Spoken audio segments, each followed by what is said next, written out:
السلام علیکم دوستوں، آج کی کہانی کراچی کے علاقے اورنگی ٹاؤن سے ہے۔ یہ خوفناک سلسلہ ایک لڑکے نے ہمارے ساتھ شیئر کیا ہے۔ اس کہانی میں 4 دوستوں کا ایک جگری گروپ تھا: فرحان، بلال، سمیر اور دانیال۔ یہ سب ہر وقت ساتھ رہتے اور رات گئے ہوٹل پر بیٹھے رہتے تھے۔ ان سب میں دانیال سب سے ہوشیار اور محنتی لڑکا تھا۔ ان دنوں دانیال کی ایک نئی جگہ جاب لگی۔ یہ جاب صابن بنانے کے ایک چھوٹے سے کارخانے میں تھی۔ یہ کارخانہ دانیال کے ایک پرانے جاننے والے کامران نے کھولا تھا۔ صابن کے کام میں چربی پگھلائی جاتی ہے، جس کی بہت گندی بدبو آتی ہے۔ اس لیے کامران نے یہ کارخانہ آبادی سے دور ایک ویران مکان میں بنایا تھا۔ کامران نے دانیال کے ساتھ ایک اور لڑکے جاوید کو بھی کام پر رکھ لیا۔ دانیال صبح جاتا اور رات کو دیر سے واپس آتا تھا۔ پہلے ہی دن سے جاوید نے دانیال کو ایک عجیب بات بتائی۔ جاوید کا کہنا تھا کہ جب وہ اکیلا ہوتا ہے تو کارخانے کے دروازے خود ہی کھلنے اور بند ہونے لگتے ہیں۔ شروع میں تو دونوں نے اس بات پر دھیان نہیں دیا، لیکن جلد ہی پتہ چلا کہ وہاں جنات کا ایک پورا قبیلہ رہتا تھا۔ ایک دن جب کارخانے کا مالک کامران وہاں نہیں تھا، دانیال اور جاوید اکیلے ہی کام میں لگے ہوئے تھے۔ اس دن دانیال نے خود اپنی آنکھوں سے خوفناک چیزیں دیکھیں۔ دانیال نے صاف چربی اور گندی چربی الگ الگ کر کے ڈھیر لگا دیا۔ وہ صرف ایک لمحے کے لیے پلٹا اور جب واپس دیکھا تو دونوں ڈھیر مکس ہو چکے تھے۔ اس نے دوبارہ محنت کر کے الگ کیے، لیکن وہ پھر سے خود بخود مکس ہو گئے۔ پھر اچانک صحن میں ایک زوردار دھماکہ ہوا۔ جو صابن انہوں نے ترتیب سے سوکھنے کے لیے رکھے تھے، وہ سب زمین پر الٹے پڑے تھے۔ ایسا لگ رہا تھا جیسے کسی نے جان بوجھ کر انہیں دھکا دیا ہو۔ انہوں نے کئی بار پیچھے والے کمرے سے کسی کالے سائے کو تیزی سے بھاگتے ہوئے دیکھا۔ دانیال نے جاوید کو حوصلہ دیا اور دونوں باہر ایک ہوٹل پر چلے گئے۔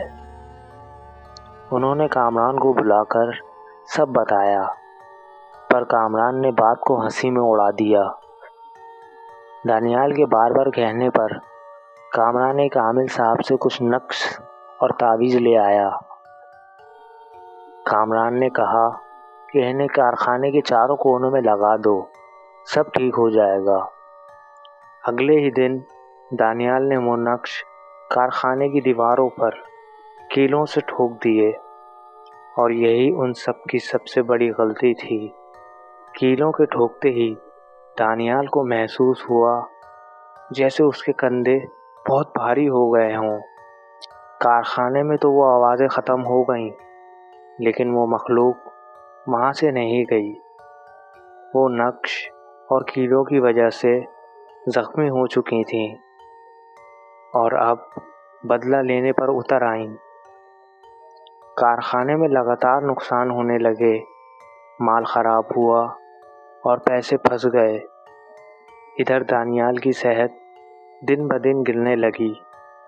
وہ بہت بیمار اور کمزور دکھنے لگا، لیکن ڈاکٹر کے سارے ٹیسٹ نارمل آتے تھے۔ ایک دن کارخانے میں کام کے دوران مالک کامران کا ہاتھ غلطی سے گرم توے پر لگ گیا۔ اس کا ہاتھ بری طرح جل گیا۔ دانیال جب مرہم لینے لگا، کامران نے اچانک ایک عجیب اور ڈراؤنی آواز میں رونا شروع کر دیا۔ وہ آواز ایسی تھی جیسے کسی جانور کو ذبح کرتے وقت اس کے حلق سے کرکراہٹ نکلتی ہے۔ پھر کامران بے ہوش ہو گیا اور ہوش آنے پر اس نے صاف انکار کیا کہ وہ رویا ہی نہیں تھا۔ اگلے دن دوستوں نے ہوٹل پر ایک محفل رکھی تھی۔ دانیال کا گھر اورنگی ٹاؤن استیمنگا کی طرف تھا۔ یہ علاقہ رات کے وقت بالکل سنسان اور ویران ہو جاتا ہے۔ دانیال ڈر رہا تھا، پر دوستوں کے زور دینے پر وہ رات 1 بجے بائک پر نکلا۔ اندھیرے روڈ پر اسے ایک بوڑھا آدمی کھڑا ملا جس نے ہاتھ سے لفٹ کا اشارہ کیا۔ دانیال نے بائک روک لی اور پوچھا کہ چاچا کہاں جانا ہے؟ اس آدمی نے ایک جگہ کا نام لیا اور کہا مجھے آگے روڈ پر اتار دو۔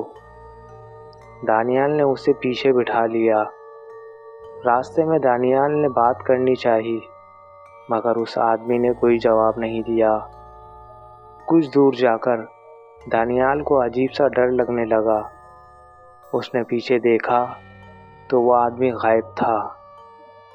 چلتی بائک سے وہ شخص اچانک ہوا میں غائب ہو چکا تھا۔ دانیال جب ہوٹل پر پہنچا تو ڈر کے مارے اس کے چہرے کے رنگ اڑ چکے تھے۔ رات کے 3 بج گئے۔